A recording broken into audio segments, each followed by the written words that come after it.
materi kita sekarang yaitu hal-hal yang mewajibkan mandi ya. Halaman berapa di situ, Mas? Halaman 26. 26. Ya. Qala al-muallifu rahimahullah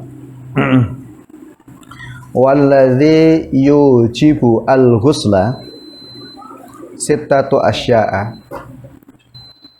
Salasatun tashtariku fiha ar-rijal wan nisa wa hiya iltiqaul khitanaini wa inzalul maniyyi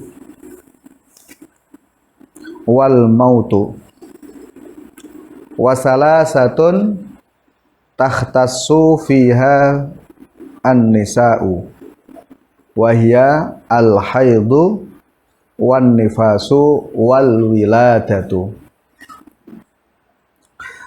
Faslun fasal walladzi yujibu al-ghusla, sesuatu yang menjadikan sebab orang itu wajib mandi. Jadi ada hal yang menjadikan sebab orang itu wajib mandi.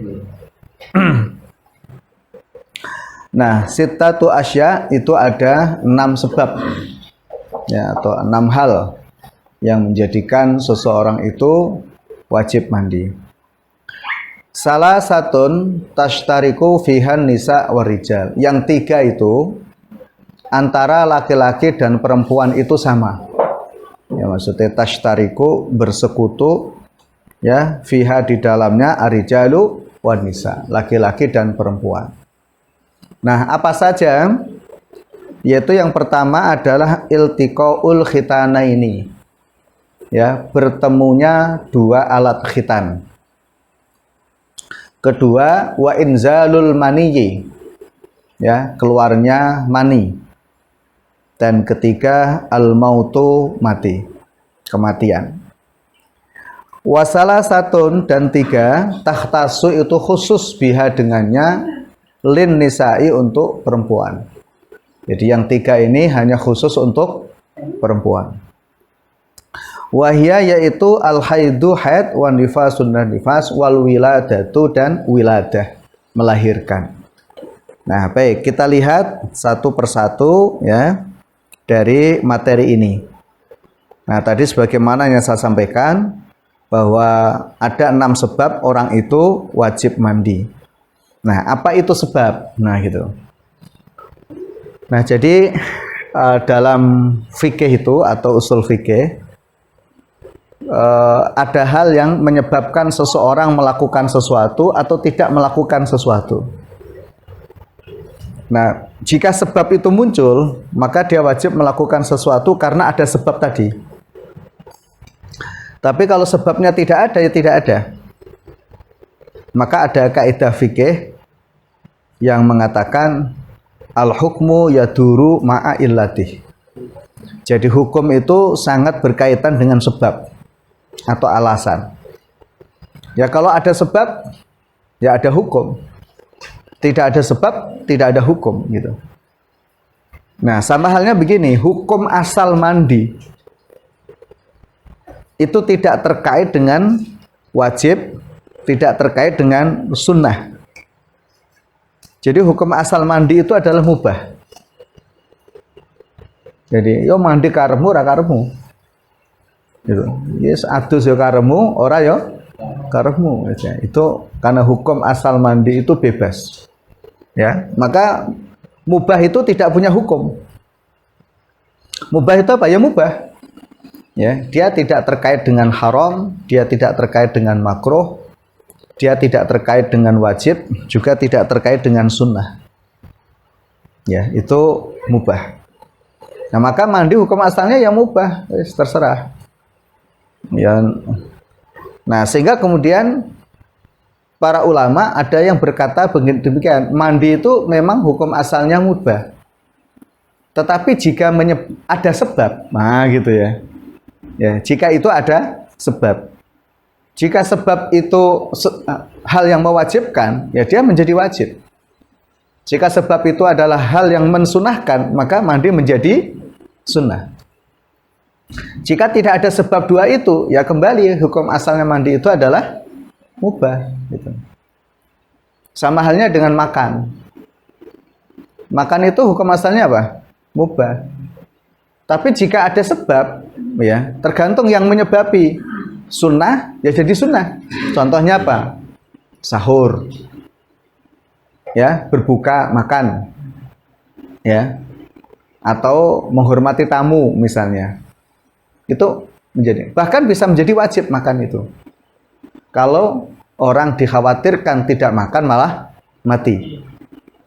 Nah, maka hukum mubah menjadi wajib. Nah, itu yang disebut mengenai tentang apa namanya hukum itu memiliki sebab. Gitu. Mungkin ada yang bertanya, nikah piye? Nah, kan gitu ya. Hukum asal nikah itu sunnah. Sunnah dalam konteks itu syariat. Tapi juga ada yang mengatakan hukum asal nikah itu mubah. Ya. Tapi kalau orang dikhawatirkan tidak menikah gitu ya, jatuh kepada zina, maka menjadi wajib. Tapi kalau orang itu antara mampu menahan diri dan tidak menahan diri gitu ya, ya itu ada yang mengatakan ya sunnah. Tetapi kalau kemudian orang menikah gitu ya, bergantung nafkahnya itu kepada istri, itu makruh. Orang menikah tapi tidak bisa menafkahi, maka jadi haram.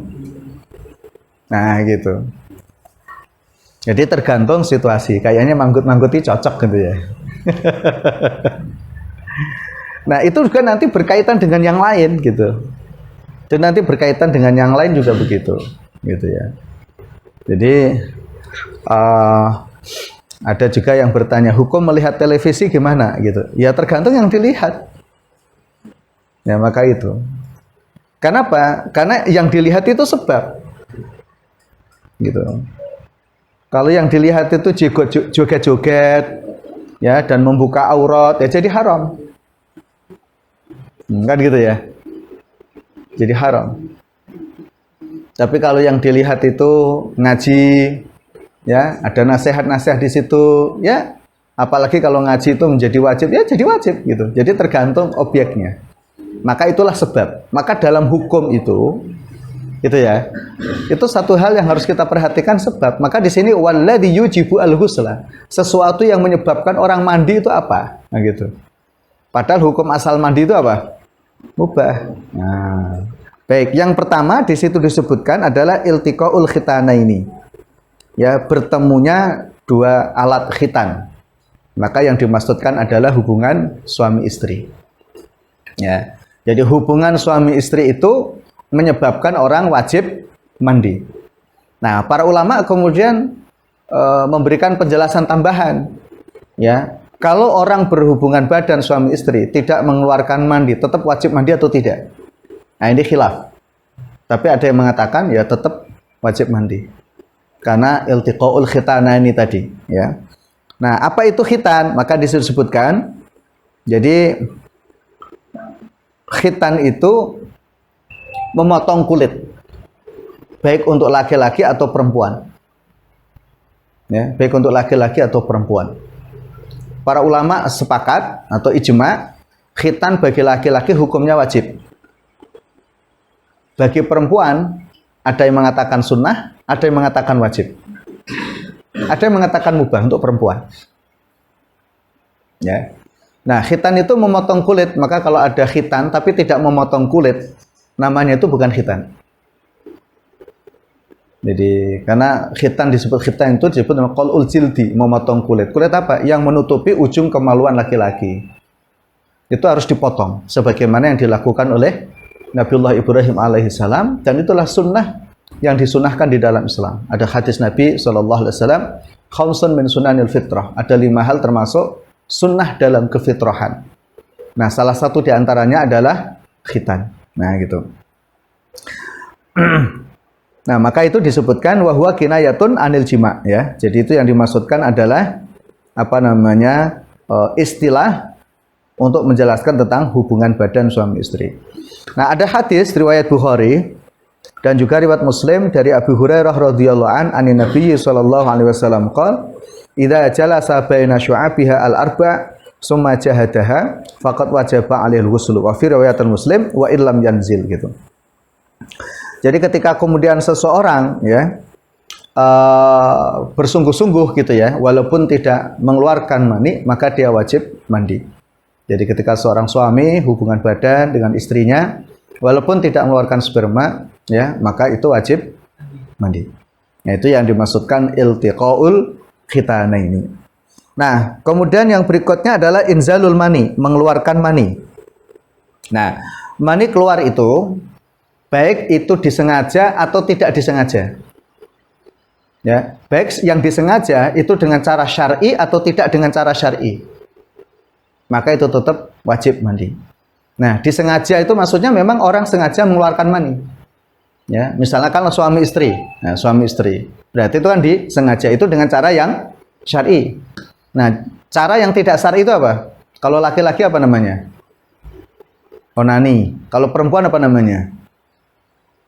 Apa namanya? Perempuan? Masturbasi. Ya. Nah, itu tetap kalau maninya keluar maka dia wajib mandi. Ya. Yang tidak sengaja itu apa? Mimpi basah. Ya. Di mimpi basah itu baik laki-laki juga atau perempuan itu sama.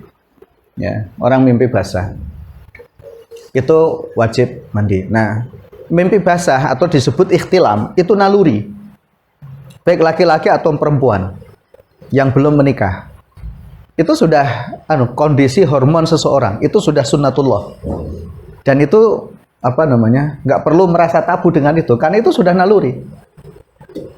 Nah, tergantung hormon yang mempengaruhi diri seseorang. Ada yang seminggu 2 kali, seminggu sekali, sebulan 2 kali, sebulan sekali gitu. Tergantung kondisi apa? Hormon sisi seseorang. Ya, libido seseorang itu juga begitu, naik turun. Ya, nah itu juga nanti akan mempengaruhinya, ikhtilam itu. Ya, perempuan sama, laki-laki pun juga sama. Jadi hanya saja laki-laki frekuensinya itu lebih sering dibanding dengan perempuan. Kalau ikhtilam itu. Nah, perempuan itu nyaris sebulan belum tentu perempuan itu. Ya, itu belum tentu perempuan. Ya kan memang kondisi hormon atau kondisi tubuh masing-masing orang itu berbeda-beda. Nah, itu yang inzalul mani, ya, itu apa namanya? Mewajibkan mandi. Nah, apa hukum onani atau hukum masturbasi? Ini para ulama berbeda pendapat. Ada yang mengatakan haram jika itu menjadi kebiasaan. Ya, jadi haram. Itu ada di surat Al-Mu'minun itu. Ya, jadi apa namanya? Terkait dengan firman Allah Subhanahu wa taala terkait dengan menjaga kemaluan itu, ya. Jadi illa ala azwajihim aw ma malakat aimanuhum, gitu. Jadi kecuali kepada para istrinya atau kepada hamba sahayanya. Maka kemudian di situ ada ayat famdutaqa wa ra'adzalika faulaika humul adud. Orang yang melakukan ya di balik itu maka termasuk melampaui batas. Apa maksudnya? Orang yang mengeluarkan mani dengan sengaja. Ya, orang mengeluarkan mani dengan sengaja dengan jalan yang tidak syar'i. Ya, dengan jalan yang tidak syar'i. Nah, itu adalah al-adud, melampaui batas. Nah, melampaui batas itu memang tidak secara tegas mengatakan itu haram, ya. Karena onani atau masturbasi itu tergantung situasi seseorang. Gitu. Maka tadi ada yang mengatakan apa? Haram karena berkaitan dengan ayat tersebut. Ada yang mengatakan makruh. Ya, ada yang mengatakan makruh, ada yang mengatakan mubah. Ya, jadi tapi yang mengatakan mubah ini sedikit. Ya, mayoritas mengatakan makruh atau haram. Ya, tergantung. Kalau itu menjadi kebiasaan, itu maka menjadi haram. Ya, kalau itu menjadi kebiasaan. Misalnya bagaimana dengan orang yang sengaja onani takut terjatuh pada zina, sementara ia mau menikah itu tidak berani gitu. Ya kan? Maka ada yang mengatakan boleh tadi mubah. Tapi itu bukan menjadi apa? Kebiasaan. Nah, itu terkait dengan hukum onani atau masturbasi, ya. Nah, baik laki-laki atau perempuan. Tapi apapun itu, ketika sperma itu keluar, maka dia wajib mandi. Ya, dia wajib mandi. Nah, kita lihat hadis Nabi Shallallahu Alaihi Wasallam di situ Ya. Rawa al-Bukhari wa Muslim an Ummi Salamah radhiyallahu an qalat ja'at Ummu Sulaim ila Rasulillah sallallahu alaihi wasallam faqalat ya Rasulullah inna Allah la yastahi minal haqq fahal 'alal mar'ati min huslin idza ihtalamat faqala Rasulullah sallallahu alaihi wasallam na'am idza ra'atil ma' ay al-maniyyu ay ma yakhruju minal mar'ati halal jima'.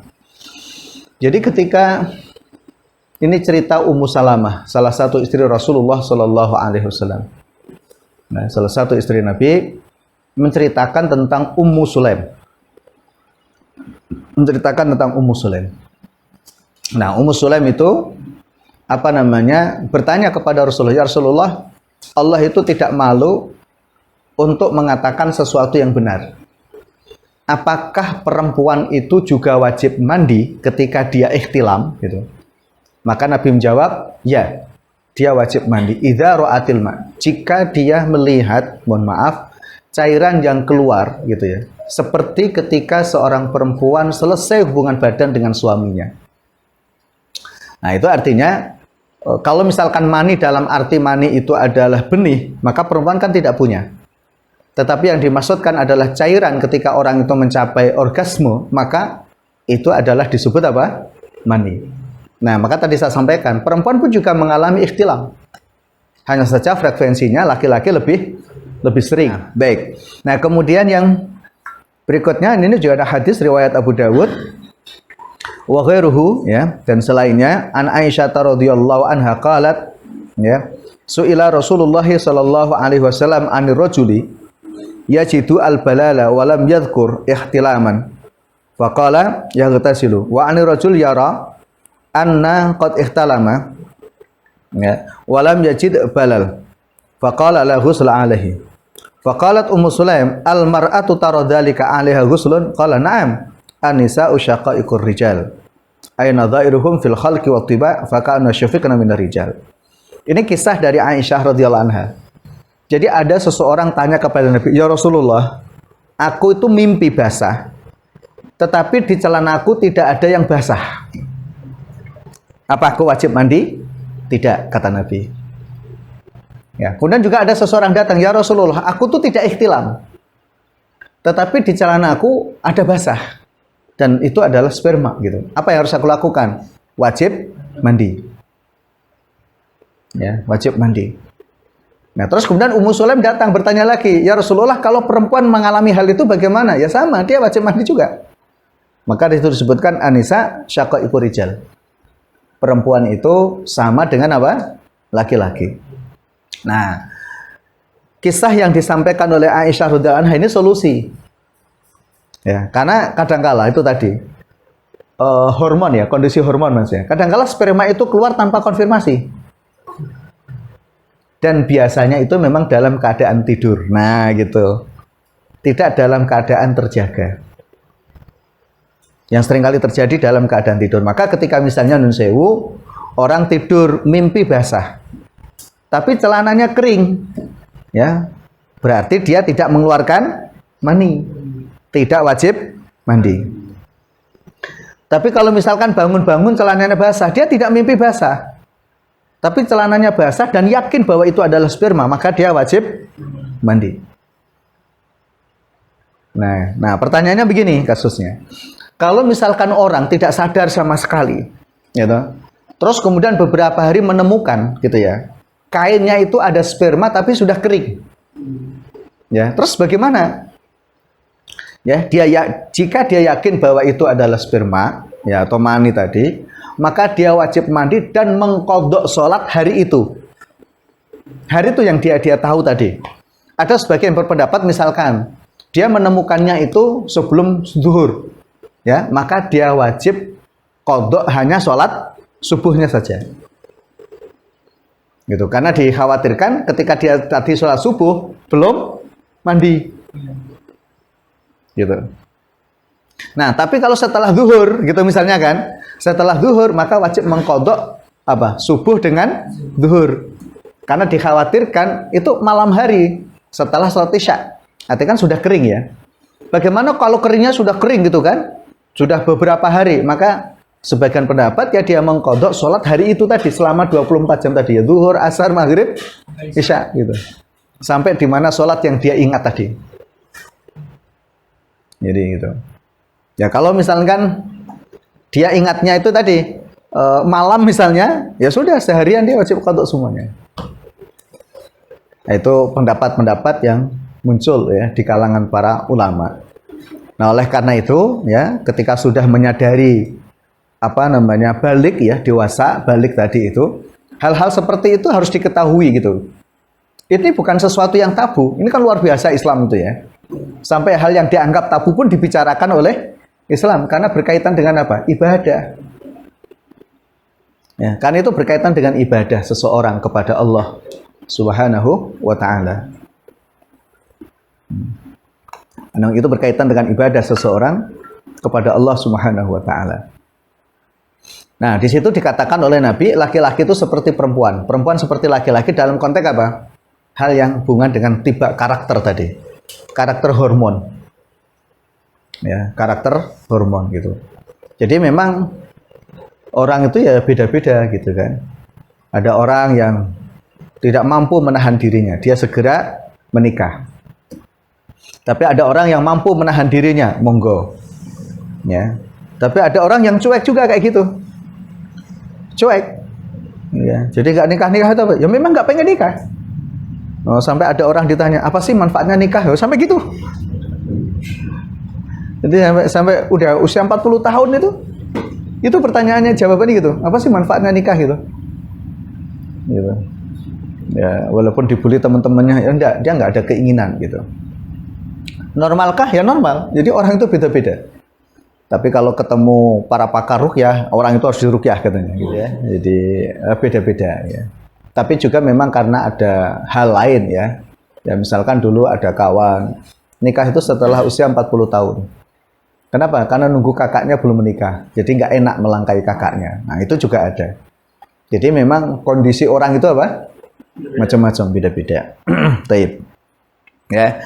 Baik. Kemudian berikutnya adalah yang mewajibkan mandi lagi adalah al-mautu, ya.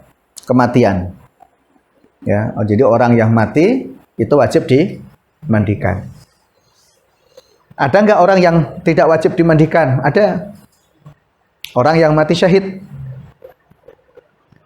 Ya, orang yang wafat karena di medan tempur melawan orang-orang kafir. Ya, dia tidak wajib dimandikan. Ya sudah, dikuburkan ala kadarnya seperti itu. Biar semuanya itu menjadi saksi di hadapan Allah Subhanahu wa ta'ala. Yang kedua itu orang yang tertimpa bencana yang tidak mungkin jenazahnya itu dimandikan. Ya, contoh. Ya kan? Misalnya kemarin letusan Gunung Semeru. Ada orang yang terbakar karena apa, Mas? Abu. Ya, jadi wedus gembel istilahnya kalau orang Jogja itu ya. Sampai kemudian nggak bisa, nggak dikenali. Iso dijukuk jenazahnya itu udah luar biasa gitu. Nah, terus bagaimana? Selama bisa diambil. Nah gitu ya. Kalau pendapat Imam Nawawi, jika masih mungkin dimandikan. Tapi sesuai kemampuan. Jadi fattaqullaha mastata'tum itu tadi. Kalau itu pendapat Imam Nawawi. Tapi sebagian ulama, jika memang tidak bisa dimandikan, ya nggak usah. Terus bagaimana? Dikafani, ya kan? Terus dikubur, didoakan, disolati, didoakan. Nah. Ya, termasuk ketika misalkan ada kecelakaan sampai badannya apa? Hancur. Ya, hancur. Jadi ini ada cerita nyata, Mas.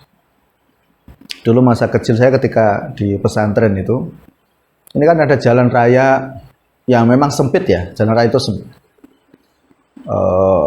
Ada seorang ayah sore-sore itu naik sepeda, ya sama anaknya. Kemudian ke sepeda lanang gitu, Mas. Nah, sepeda lanang ke depan kan ada untuk apa? Keranjang untuk anak itu ya. Nah, iseling lah itu ya. Ya biasanya itu ada gitu kan. Jadi cantolkan yang setang gitu kan, saya belok-belok taruh di situ. Nah, mungkin qadarullah kecelakaan. Jadi beliau jatuh, ya, anaknya itu kelindes mobil. Badannya itu pisah, Mas, tangannya di mana, kepalanya di mana, kakinya di mana. Itu diambil sama beliau. Luar biasa, diambil tangannya, diambil kakinya, terus bawa pulang ke rumah, dimandiin. Itu langsung dimandiin itu. Dan baru setelah dimandiin, dikafani, baru cerita sama istrinya. Ini loh anakmu tadi kecelakaan begini-begini. Langsung pingsan istrinya itu. Tapi kuat beliau, luar biasa itu ya, kuat. Ini kecelakaan. Ya, jadi ya bagian badannya masih bisa dimandikan katanya di itu. Masya Allah. Kok kuat hatinya gitu ya, luar biasa itu. Ya. Jarang loh ada yang kuat begitu itu. Ya, jarang-jarang itu. Hati bisa sampai segitunya itu, ya Allah. Nah, gitu ya, itu termasuk apa namanya yang tidak harus dimandikan ketika memang jenazahnya itu rusak, gitu ya. Tapi juga pernah saya menemukan dulu di pesantren itu ada tetangga pesantren itu Mas, ada yang meninggal sudah 3 hari baru ketahuan karena dia di rumah sendirian. Ya, di rumah sendirian, anaknya nggak jelas entah kemana gitu. Nah, ketahuannya itu tetangganya ini kok ada bau nggak sedap gitu kan? Ada bau nggak sedap. Terus kemudian kok bapaknya ini kok selama ini nggak keluar gitu kan? Biasanya kan esok metu rakitan berjemur gitu loh. Ya mungkin nggak nyadari terus didobrak pintunya, nah, ternyata sudah meninggal dan sudah bengkak-bengkak itu ya. Sudah bengkak-bengkak dan di punggungnya sini itu sudah kulitnya itu udah terkelupas gitu Mas. Sudah terkelupas dan baunya luar biasa. Nah, terus kemudian panggil polisi, nah kemudian sama kiai setempat mandikan semampunya. Nah, gitu. Akhirnya dimandikan, cuman diguyur air gitu, guyur air. Tapi di sana udah ada plastik yang khusus jenazah tuh Mas, kantong plastik yang khusus jenazah itu ya. Nah, udah dimandikan supaya nanti kalau ada kulitnya yang protoli gitu, ya udah di situ lah gitu, ya tetap di situ gitu. Ini dimandikan semampu yang bisa dilakukan. Nah, setelah itu kemudian tetap berada di kantong plastik tadi, terus baru dikasih kain kafan. Terus dimakamkan, ya, dikuburkan saat itu juga.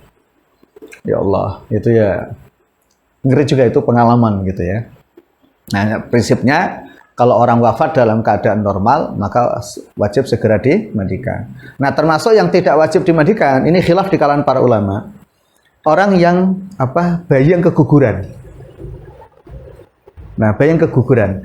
Kalau bayi keguguran itu belum ditiupkan ruh, ya, mungkin sebagian badannya sudah ada, tangannya sudah ada, kakinya sudah ada gitu ya, tapi nyawa belum ditiupkan ruh kepadanya. Nah, itu yang khilaf di kalangan para ulama. Ada yang mengatakan tetap dimandikan. Itu termasuk yang dianut oleh guru-guru kami. Karena dia sudah bentuk manusia yang sempurna. Nah, tetapi kalau kemudian masih berupa kayak daging gitu ya, dia belum bentuk manusia, maka tidak wajib dimandikan. Ya, wajib. Ya dia dikubur aja, dikubur, nggak disolati, nggak didoakan gitu ya, karena dia namanya masih sebutkan apa? Iya, daging aja. Nah, kalau kemudian janin itu sudah ditiupkan roh, ya, ditiupkan roh, tapi mati di dalam, kan ada kadang-kala itu ya, mati di dalam. Nah, ketika dilahirkan baik secara paksa atau normal, maka tetap diberlakukan sebagaimana orang dewasa. Walaupun masalah itu juga sama di kalangan para ulama ahli fikih itu juga khilaf, Mas. Ya, di kalangan para ulama ahli fikih itu juga khilaf. Artinya ada perbedaan pandangan masalah itu. Gitu ya. Ada perbedaan pandangan di kalangan para ulama masalah itu. Tetapi guru-guru kami ya tetap mensikapi seperti orang dewasa. Ya. Karena apa? Pada prinsipnya karena roh itu sudah ditiupkan walaupun mati di dalam. Ya, walaupun itu mati di dalam. Nah, itu mengenai tentang al-maut ya, kematian. Nah, kita lihat di situ di footnote-nya ada hadis riwayat Bukhari, riwayat Muslim dari Ummu Atiyah. Ya, radhiyallahu anha. Ya, qala dia berkata, "Dakhala alaina Rasulullah sallallahu alaihi wasallam hina tuwfiyat ibnatuhu faqala agsilniha salasan." Jadi Ummu Atiyah ini seorang sahabiah yang memang khusus ya, dia memandikan jenazah perempuan. Nah, jadi kalau saya nggak tahu kalau di Jogja ini kalau ada jenazah perempuan yang wafat yang mandikan siapa gitu. Yang seharusnya kalau perempuan yang mandikan apa? Perempuan, kalau laki-laki yang mandikan apa? Laki-laki itu. Tapi kadang-kala juga yang masyarakat sembuh pokoknya sopo sing wani yang gitu ya. sapa sing wani ngedusi wis wae didusi. Kadang-kala begitu. Ya, Allah alam. Nah, ketika salah satu putri Rasulullah itu wafat, nah Ummu Atiyah itu memang orang yang ditugaskan oleh Nabi untuk memandikan jenazah putrinya. Nah, dan Rasulullah menyampaikan, mandikan dia 3 kali. Nah, itu agsil niha salasan, mandikan dia 3 kali atau lebih. Ya, kalau dalam berat lain ada tambahan atau lebih. Dan di akhir, ya, dicampuri dengan kafur. Nah, jadi air itu dicampuri dengan daun bidara, dan di akhir pemandiannya itu dicampuri dengan apa? Kafur.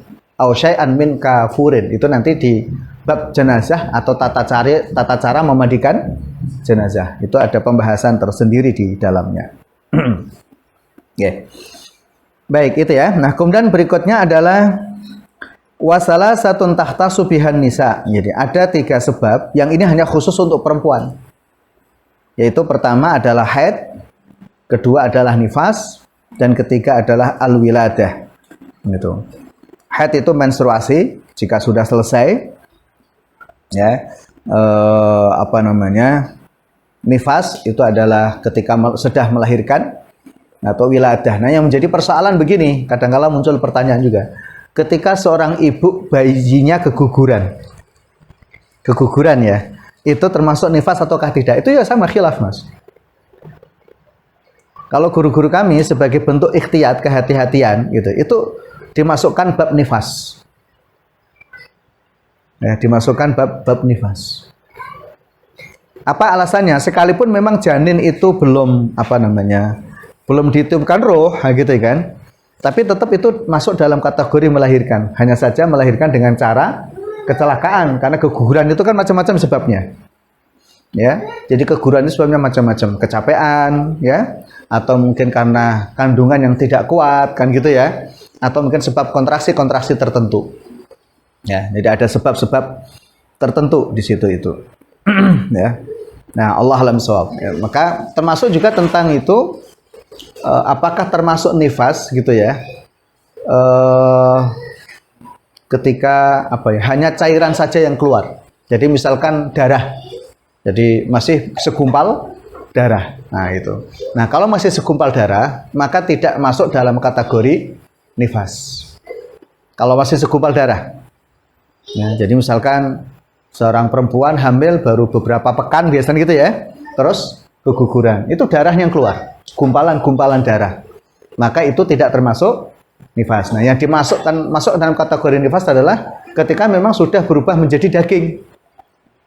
Ya kan? Karena kan proses perjalanan begini, 40 rahim sperma itu ya, 40 hari pertama di dalam rahim itu masih berupa sperma. Tetapi dia sudah menuju proses ya, berubah menjadi segumpal darah. Nah, kemudian 40 hari kedua yang sperma tadi itu kemudian menjadi segumpal darah. Ya, 40 hari ketiga berubah menjadi segumpal daging. Berarti 120 hari itu berapa bulan? 4 bulan. 4 bulan. 40 kali 3.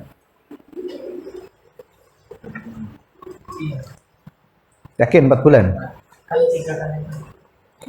Kan 30 hari. 40 kali 4 120. Oh ya. Ya. Jadi itu pendapat-pendapat yang muncul ya. Nah, ketika 40 hari berikutnya, gitu kan, 40 hari yang berikutnya, daging itu tadi menjadi makhluk yang sempurna. Maka janin itu ditiupkan roh oleh Allah, itu kira-kira berapa bulan? 5 atau 6 bulan. Gitu. Maka fatabarakallahu ahsanul khaliqin. Nah, di situ itu. Itu pendapat-pendapat yang muncul ya di kalangan para ulama fikih. Ini memang ruang di mana banyak para ulama memiliki pendapat di dalamnya. Oke. Nah, kita lihat di situ. Nah, ketika wanita sedang haid, sedang menstruasi gitu ya, dan selesai menstruasinya, maka itu wajib mandi. Nah, nanti masalah haid ada pembahasan tersendiri ya. Nah, begitu juga nifas. Ya, jika nifas sudah selesai, maka wajib mandi. Setelah selesai melahirkan dan sudah bersih, maka dia wajib mandi. Nah, di situ ada apa namanya dalil yang disampaikan, yaitu pertama firman Allah Subhanahu wa taala, ya, fa'tazilun nisaa fil mahid wa la taqrabuhunna hatta yatahurna fa idza tatahharna fa'tuhunna min haitsu amarakumullah innallaha yuhibbut tawwabin wa yuhibbul mutatahhirin. Ya. Ketika kemudian wanita sedang haid, nah gitu ya, maka suami tidak boleh mendatangi istrinya. Tapi ketika sudah selesai, nah di situ ada kata kalimat hatta yadhurna, sampai kemudian perempuan itu suci. Apa yang dimaksudkan suci itu mandi? Ya, bahwa tanda bahwa seorang perempuan suci dari haid itu adalah apa? Mandi. Nah, tandanya itu adalah mandi. Kalau belum mandi berarti belum dianggap sebagai suci. Maka mandi itu hukumnya adalah wajib. Karena untuk mensucikan dirinya, menghilangkan hadas besar tadi, ya. Begitu juga berikutnya hadis riwayat Bukhari dari Aisyah radhiyallahu anha, anna Rasulullah sallallahu alaihi wasallam qala li Fatimah binti Abi Hubaysh, ya.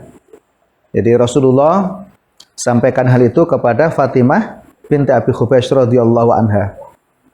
Nah, fa idza aqbalti al-haidah fata'is shalah wa idza adbarat faghtasili wa sholli, ya. Jadi Rasulullah katakan kepada Fatimah binti Abi Hubaysh, ketika haidmu itu datang, ya, ketika haidmu itu datang, maka tinggalkanlah sholat. Jika haidmu itu sudah pergi, maksudnya sudah selesai, maka mandilah dan sholatlah. Nah, di situ ada kata faghtasili, maka wajib mandi, ya. Nah, kemudian untuk yang lain itu kiasan alal haidi, nifas itu dikiaskan atau dianalogikan dengan haid. Kenapa? Li'anna daman nifas damu haidin mutajamma. Karena darah nifas itu adalah darah haid, Mas. Maka wanita ketika hamil itu kan tidak mengalami apa? Haid. Ya, jadi wanita ketika hamil itu tidak mengalami haid. Nah, ketika nifas itu seakan-akan darah yang tidak keluar selama hamil itu, kan itu ya, itu terakumulasi. Ya, terakumulasi keluar bersama dengan apa? Janin keluar. Maka itu disebut nifas. Maka setelah nifas itu wajib mandi karena disamakan dengan apa? Setelah haid. Karena darah nifas adalah darah haid yang terakumulasi. Ya. Darah haid yang terakumulasi sekian waktu yang tidak keluar.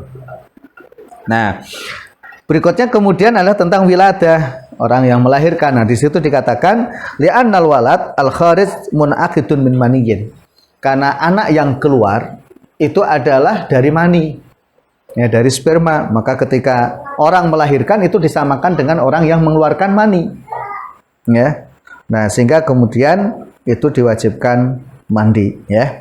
Nah, itu hal-hal yang mewajibkan mandi ada 6, ya. Yang 3 itu laki-laki dan perempuan, yang 3 lagi khusus perempuan.